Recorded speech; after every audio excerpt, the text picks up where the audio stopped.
Welcome back to Biju's Grammar Hub. Today I am discussing English Morphology, Section 5, Module 1, English Grammar and Usage, core paper for 3rd semester BA English Language and Literature.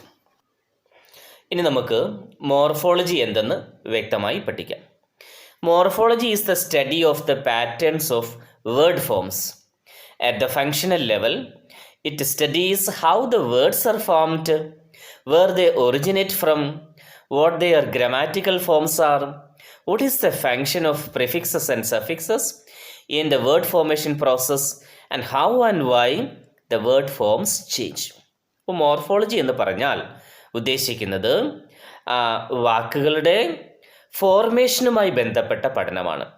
Okay, എങ്ങനെയെല്ലാമാണ് words form ചെയ്യപ്പെടുന്നത്, എവിടെ നിന്നാണ് ഇത് form ചെയ്യപ്പെടുന്നത്, അതിൻ്റെ grammatical forms എന്തൊക്കെയായിരിക്കും, കൂടാതെ പ്രിഫിക്സസും സഫിക്സസും എങ്ങനെയെല്ലാമാണ് word ഫോർമേഷന് ഉപയോഗിക്കപ്പെടുന്നത്, ഇങ്ങനെയെല്ലാമുള്ള കാര്യങ്ങളെക്കുറിച്ചുള്ള പഠനമാണ് മോർഫോളജി എന്നതുകൊണ്ട് ഉദ്ദേശിക്കുന്നത്. ഇനി എ മോർഫീം എന്നാൽ എന്താകുന്നത് നമുക്ക് പഠിക്കാം. A morpheme is A distinct linguistic form which is not divisible or analyzable into its constituents or smaller forms or units. Okay, ആദ്യം നമ്മൾ മോർഫോളജി എന്താണെന്ന് നമ്മൾ പഠിച്ചു അല്ലേ. ഇനി നമുക്ക് എന്താണ് ഒരു മോർഫീം എന്തെന്ന് നമുക്ക് വ്യക്തമായി പഠിക്കണം. A morpheme is A distinct linguistic form. Okay, a morpheme is a distinct linguistic form which is not divisible or analyzable. ഏറ്റവും ചെറിയ, ഏറ്റവും അടിസ്ഥാനമായ അർത്ഥം നൽകുന്ന ഒരു സ്വതന്ത്രമായി നിൽക്കാൻ പറ്റുന്ന ഒരു വാക്കാണ് ഒരു മോർഫീം എന്നതുകൊണ്ട് ഉദ്ദേശിക്കുന്നത്. ഒരു മോർഫീം ഡിവിസിബിൾ അല്ല, കൂടാതെ അനലൈസബിളുമല്ല. അങ്ങനെ ചെയ്തിട്ടുണ്ടെങ്കിൽ അത് വെറും ശബ്ദങ്ങളായി മാറുകയും അതിന് യാതൊരു അർത്ഥമില്ലാത്തതായി മാറുകയും ചെയ്യുന്നു. ഉദാഹരണത്തിന് നേഷൻ എന്ന മോർഫീം എടുക്കൂ. നേഷൻ രണ്ടായി നമ്മൾ ഡിവൈഡ് ചെയ്തു, അതിന് യാതൊരു അർത്ഥവുമില്ല, അത് വെറും ശബ്ദങ്ങളായി മാറുന്നു. ഓക്കെ, ഇനി എന്നാൽ നേരെ മറിച്ചു. ഓക്കെ, നേഷൻ, നാഷണൽ, നാഷണലൈസ്, ഡീനാഷണലൈസേഷൻ ഇതെടുത്ത് നോക്കുക. ഇവയ്ക്കെല്ലാം വ്യത്യസ്തങ്ങളായ അർത്ഥമാണുള്ളത്.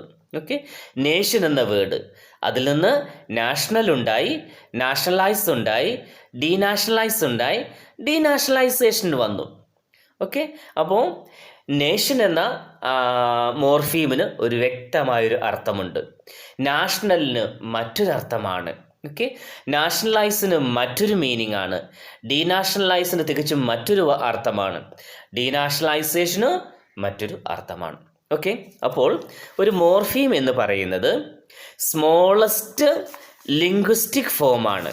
Okay, a morpheme is the smallest unit of grammatical analysis.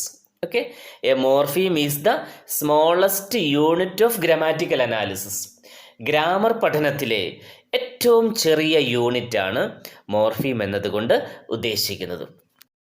അപ്പോൾ ഒരു മോർഫീമിൽ നിന്നാണ് മറ്റു പല വാക്കുകളും ഉത്ഭവിക്കപ്പെടുന്നത്. നമ്മൾ നേരത്തെ പറഞ്ഞതുപോലെ, അതായത് നേഷനിൽ നിന്ന് നാഷണൽ, നാഷണലൈസ്, ഡീനാഷണലൈസ് ഇങ്ങനെയുള്ള മറ്റ് വേർഡ്സ് ഉണ്ടാകുന്നത്. ഈ പഠനമാണ് മോർഫോളജി എന്നതുകൊണ്ട് ഉദ്ദേശിക്കുന്നത്. Next question is, what is a zero morph? Zero morph. Okay, zero morpheme എന്നൊരു ഐറ്റം ഉണ്ട്. ഷീപ്പ് എന്ന വേർഡ് എടുക്കുക. ഷീപ്പിൻ്റെ സിംഗുലറും പ്ലൂരലും ഷീപ്പ് എന്ന് തന്നെയാകുന്നു. ഓക്കെ, ഇതിന് വേറെ പ്ലൂരൽ ഫോംസ് ഒന്നുമില്ല. ഇത്തരത്തിലുള്ള പ്രയോഗങ്ങളെയാണ് നമ്മൾ, ഇത്തരത്തിലുള്ള മോർഫീംസിനെയാണ് സീറോമോർഫ് എന്ന് കൊണ്ട് ഉദ്ദേശിക്കുന്നത്. Okay, sheep is singular as well as plural. Sheep, SHEEP. Okay, SHEEP, sheep. It is singular as well as plural. So this is a zero morph. Okay, അപ്പോൾ ഇതാണ് മോർഫീം എന്നത് കൊണ്ട് ഉദ്ദേശിക്കുന്നത് ഇതാണ്. ഇനി now let's study the different types of morpheme. ഒന്നാമത്തത് free morpheme. Free morphemes are those morphemes that can occur alone as independent words. Okay, independent വേർഡ്സായി നിലനിൽക്കാൻ പറ്റുന്ന, വ്യക്തമായ അർത്ഥം നൽകുന്ന ഈ വാക്കുകളാണ് ഫ്രീ മോർഫീംസ് എന്ന് അറിയപ്പെടുന്നത്. They contain only one morpheme and they can go out on their own in sentences.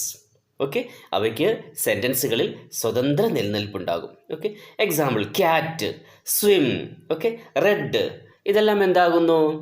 Independent morphemes ആകുന്നു, ഫ്രീ മോർഫീംസ് ആകുന്നു. Okay, most lexical morphemes are free morphemes. മിക്കവാറും ലെക്സിക്കൽ മോർഫീംസ് എല്ലാം ഫ്രീ മോർഫീംസ് ആയിരിക്കും. Okay, free morphemes can be used freely as words having their own specific meaning. Okay, സ്വതന്ത്രമായി നമുക്ക് free ആയിട്ട് ഇവയെ നമുക്ക് ഉപയോഗിക്കാൻ സാധിക്കും. കാരണം ഇവയ്ക്കൊക്കെ സ്വന്തമായി നിലനിൽപ്പുള്ള മോർഫീമുകളാണ്. രണ്ടാമത്തത് bound morpheme. Bound morphemes are those morphemes that cannot occur as independent words.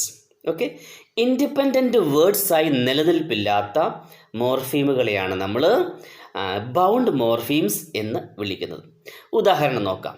Okay, un, UN, un, then EN, N, then dis, DIS, dis, then ness, NESS, ness, then shin, TION, then ment, MENT, ment. Okay, these are all bound morphemes. കാരണം നമുക്ക് അറിയാം ഇവയ്ക്ക് independent നിലനിൽപ്പില്ല. Okay, ഒരു സെൻറ്റൻസിൽ ഇവയ്ക്ക് independent ആയിട്ട് നിലനിൽപ്പില്ല, സ്വന്തമായി ഒരു അർത്ഥമില്ല. Okay, for example anti national. Okay, take anti national. ഇതിൽ ഓക്കെ, നാഷണൽ ആകുന്നു ഫ്രീ മോർഫീം, ആൻറ്റി എന്താകുന്നു? ബൗണ്ട് മോർഫീം ആകുന്നു. ഓക്കെ, നാഷണൽ എന്നത് ഫ്രീ മോർഫീമാണ്. ആ മോർഫീമിന് ഒരു വ്യക്തമായ അർത്ഥമുണ്ട്, ഇൻഡിപെൻഡൻറ്റ് എക്സിസ്റ്റൻസ് ഉണ്ട്. എന്നാൽ ആൻറ്റി എന്താകുന്നു? അതൊരു ബൗണ്ട് മോർഫീം ആകുന്നു. ഓക്കെ, അതിന് സ്വതന്ത്രമായി ഒരു അർത്ഥം നൽകാൻ സാധിക്കുന്നില്ല. Okay, now let's study root, stem and base. The root of a word is the part that is always present, sometimes with some modifications, in the set of words go, going, goes, gone. The root which is go is always present. Thus, the root is the permanent member in the structure of words from where other members are hinged. Okay, നമുക്കിത് നോക്കാം, എന്താണെന്നൊന്ന് മനസ്സിലാക്കി നോക്കാം. The root of a word is the part that is always present, sometimes with some modifications. ഇവിടെ നമ്മൾ okay, go, going, goes, gone എന്ന ഈ വാക്കുകൾ എടുക്കാം നമുക്ക്. ഓക്കെ, ഇവിടെയെല്ലാം ഈ മൂന്നിലുമുള്ളത്, നാലിലുമുള്ളത് go, going, goes, gone. Okay, go, going, goes, gone. ഇതിൽ നാലിലും പ്രസൻ്റ് ആയിട്ടുള്ളത് എന്താകുന്നു? ഗോയാകുന്നു. ഓക്കെ, അപ്പോൾ ഗോയിൽ നിന്നാണ് ഗോയിങ്, ഗോസ്, ഗോൺ ഇതൊക്കെ ഉണ്ടായിട്ടുള്ളത്. അതുകൊണ്ട് തന്നെ ഇതിലെ റൂട്ട് എന്ന് പറയുന്നത് ഗോയാകുന്നു. ഓക്കെ, അടുത്തത് stem. Stem of the word is the part to which the last morpheme is added. Okay, it is thus the part in existence before any inflectional affixes. In the word cats, cat is the root. In learners, the root is learn. Okay. A base, on the other hand, is a unit to which any affix can be added. A base is a word form that other morphemes can attach to. Now let's study affixation. Affixation is a process of word formation in which a syllable or group of syllables are added to the beginning or end of a word to make a new word. Okay, affixation എന്നതുകൊണ്ട് യഥാർത്ഥത്തിൽ ഉദ്ദേശിക്കുന്നത് പ്രിഫിക്സും സഫിക്സും ചേർത്ത് പുതിയ വാക്കുകൾ form ചെയ്യുന്നതിനെയാണ് അഫിക്സേഷൻ എന്നതുകൊണ്ട് ഉദ്ദേശിക്കുന്നത്. There are three types of affixes: prefix, infix and suffix. Okay, 3 തരത്തിലുള്ള affixes ആണുള്ളത്. ഒന്ന് പ്രിഫിക്സ്, രണ്ടാമത്തേത് ഇൻഫിക്സ്, മൂന്നാമത്തേത് suffix. And infix is not common in English. Infix നമ്മൾ ഇംഗ്ലീഷ് ഭാഷയിൽ ഉപയോഗിക്കുന്നില്ല. Okay, affixes added to the beginning of the word are called prefixes. Okay, affixes added to the beginning of the word are called prefixes. വാക്കിൻ്റെ മുമ്പേ ചേർക്കുന്ന, തുടക്കത്തിൽ ചേർക്കുന്ന അഫിക്സസിനെയാണ് prefixes എന്ന് വിളിക്കുന്നത്. Affixes added to the end of A word are suffixes. ഒരു വാക്കിൻ്റെ അവസാനം ചേർക്കുന്ന അഫിക്സിനെയാണ് സഫിക്സസ് എന്ന് വിളിക്കുന്നത്. In the adjective unavoidable there are 2 affixes. Okay, unavoidable എന്ന ആഡ്ജക്റ്റീവ് എടുത്ത് നോക്കാം, നമുക്കത് പരിശോധിക്കാം. ഇവിടെ 2 അഫിക്സസ് ഉണ്ട്. ഒന്നാമത്തത് അൺ, തുടക്കത്തിൽ കാണുന്ന അൺഅവോയ്ഡബിളിൻ്റെ തുടക്കത്തിൽ അൺ കാണുന്നു, UN. ആ അൺ എന്താകുന്നു? പ്രിഫിക്സ് ആണ്, മുൻപേ ചേർത്തിരിക്കുന്നു, ആദ്യം ചേർത്തിരിക്കുന്നു. ആൻഡ് ABLE, അൺഅവോയ്ഡബിൾ, അവസാനം എന്താ കാണുന്നത്? ABLE കാണുന്നു. That is what is suffix. Okay, avoid എന്ന വേർഡാണിത്. ഓക്കെ, അതിൻ്റെ തുടക്കത്തിൽ ആദ്യം നമ്മൾ അൺ ചേർത്തു, അവസാനം ABLE ചേർത്തു, അങ്ങനെ അൺഅവോയ്ഡബിളായി. അപ്പോൾ അൺഅവോയ്ഡബിൾ എന്ന ഈ വേർഡിൽ ഒരു പ്രിഫിക്സുമുണ്ട്, ഒരു സഫിക്സുമുണ്ട്. ഒന്നുകൂടി വ്യക്തമാക്കാം. Prefixes and suffixes are added to the root or stem to derive new words in English. Prefixes are affixes that are added before a root or stem. Okay, ഉദാഹരണം നോക്കാം. പ്രിഫിക്സസ് എവിടെയാണ് ചേർക്കുന്നത്? നമ്മൾ before a root or stem, ഒരു root അല്ലെങ്കിൽ സ്റ്റെമ്മിൻ്റെ മുമ്പ് ആദ്യമാണ് പ്രിഫിക്സ് ചേർക്കുന്നത്. ഉദാഹരണം, എക്സ് മിനിസ്റ്റർ, എക്സ് MP, ഇതിലെ എക്സ് ആകുന്നു പ്രിഫിക്സ്. അതുപോലെ തന്നെ പ്രീ വാർ, പ്രീ ഇൻഡിപെൻഡൻസ്, ഇതിൽ പ്രീ ആകുന്നു prefix. Anti reformation, anti communist, ഇതിലെ ആൻറ്റി ആകുന്നു prefix. Suffixes are affixes that are added at the end of a root or stem. Okay, ഒരു റൂട്ടിൻ്റെയോ സ്റ്റെമ്മിൻ്റെയോ അവസാനം ചേർക്കുന്ന അഫിക്സിനെയാണ് നമ്മൾ സഫിക്സ് എന്ന് വിളിക്കുന്നത്. Okay, this is the most popular type of word formation called derivation. ഉദാഹരണം നോക്കാം. ഗവേൺ പ്ലസ് മെൻറ്റ്, ഗവൺമെൻറ്റ്, ഇതിലെ മെൻറ്റാണ് suffix. Child plus hood, childhood, ഇതിലെ ഹുഡാണ് suffix. Happy plus ness, happiness, ഇതിലെ നെസ്സാണ് suffix. Okay, now let's study derivation. Derivation is a main process of word formation by which one word is derived or formed from another. ഒരു വാക്കിൽ നിന്ന് മറ്റൊരു വാക്ക് ഉണ്ടായി വരുന്നതിനെയാണ്, derive ചെയ്തെടുക്കുന്നതിനെയാണ് derivation എന്നതുകൊണ്ട് ഉദ്ദേശിക്കുന്നത്. Okay, most commonly by adding affixes to base forms. Base ഫോമിനോടുകൂടി affixes ചേർത്തിട്ടാണ് നമ്മൾ പുതിയ വാക്കുകൾ ഉണ്ടാക്കുന്നത്. അഫിക്സസ് എന്ന് പറഞ്ഞാൽ പ്രിഫിക്സുമാകാം സഫിക്സുമാകാം. ഓക്കെ, പ്രിഫിക്സും സഫിക്സും ചേർത്ത് ഒരു വാക്കിൻ്റെ ബേസ് ഫോമിൽ നിന്ന് പുതിയ വേർഡ്സ് ഉണ്ടാക്കിയെടുക്കുന്നതിനെയാണ് ഡെറിവേഷൻ എന്നതുകൊണ്ട് ഉദ്ദേശിക്കുന്നത്. Okay, this brings about A change in the meaning. Okay, let's study compounding. Compounding is a morphological operation that combines 2 free forms of words to give rise to a new word that has an entirely new meaning. So, compounding എന്ന് പറഞ്ഞാൽ എന്താകുന്നു? Combination of words ആകുന്നു. Okay, 2 free forms of വേർഡ്സിനെ ചേർത്ത് ഒരു പുതിയ വാക്കുണ്ടാക്കുന്നതിനെയാണ് compounding എന്ന് പറയുന്നത്. For example, post and office, രണ്ടും കൂടെ നമ്മൾ കമ്പൈൻ ചെയ്യുമ്പോൾ പോസ്റ്റ് ഓഫീസായി മാറി. ഓക്കെ, ഇനി കോമ്പൗണ്ടിങ്ങിന് നമ്മൾ കുറേ ഉദാഹരണങ്ങൾ നോക്കാം. Boy plus friend, boyfriend. Acid plus rain, acid rain. Blood test, newspaper, cut throat. Okay, then sunrise, housekeeping, bus stop. Okay, hearsay, fast food, blackboard, greenhouse. These are all examples for compounding. അടുത്തത് inflection. Inflection refers to the process of word formation in which additions are made to the base form of a word to express grammatical meanings. Okay, grammatical meanings കാണിക്കാൻ വേണ്ടിയിട്ടാണ് inflection ഉപയോഗിക്കുന്നത്. ഇവിടെയും word ഫോർമേഷനാണ് നടക്കുന്നത്. ഒരു base ഫോമിനോട് കൂടി നമ്മൾ കൂട്ടിച്ചേർക്കുന്നു.